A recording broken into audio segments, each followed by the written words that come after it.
In this video, we'll be looking at the nitration reaction of benzene, which is an example of an electrophilic aromatic substitution reaction.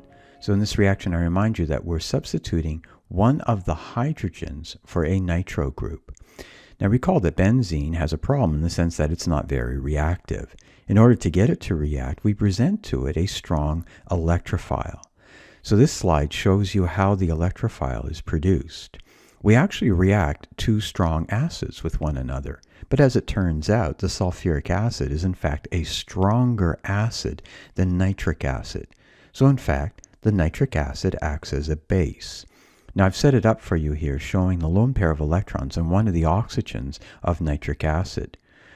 The lone pair of electrons will be picking up a proton from the sulfuric acid, and we generate a relatively unstable intermediate as well as hydrogen sulfate.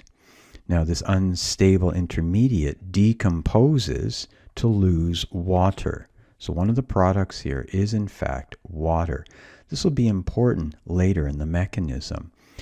But mainly our focus here is that we have just formed the nitronium ion, and it is this nitronium ion that serves as our electrophile.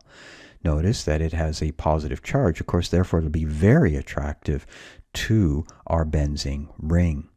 So let us explore the electrophilic aromatic substitution reaction that ensues.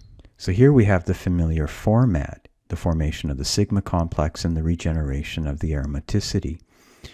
So we have the benzene ring with its pi system reaching out and attacking the nitrogen. And as a result, one of the bonds between the nitrogen and the oxygen breaks. We've now added the nitro group to the benzene ring. Now notice that we do of course have hydrogens on all the carbons. So I'm going to write one of the hydrogens here, and that'll be the hydrogen that's going to be replaced.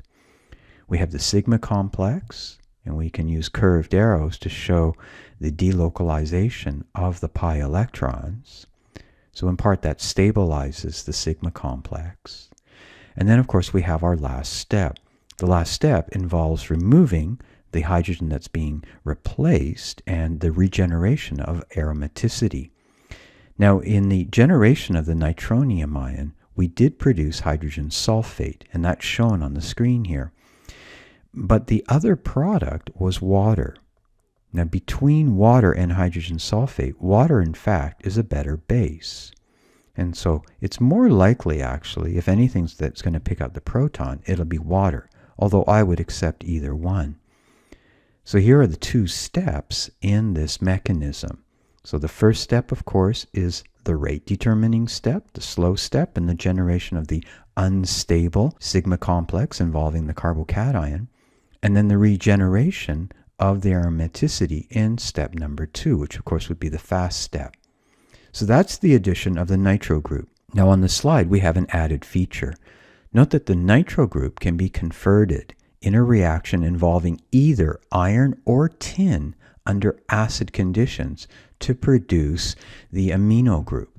And this benzene ring that's generated here is aniline. And aniline serves as a starting point for producing all kinds of compounds. So in a sense, it's kind of a rock star in terms of a substituted benzene. So therefore, we can start from benzene and in a quick couple of steps, generate aniline. Now note, we've got the metal iron or tin, and I use sulfuric acid here, but really it's any strong acid. So HCl would also do.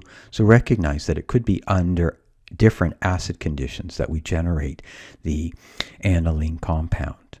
This ends the short video in showing the electrophilic aromatic substitution reaction involving nitration. As you can see, it's the same sort of steps as the other reaction that we looked at in terms of halogenation.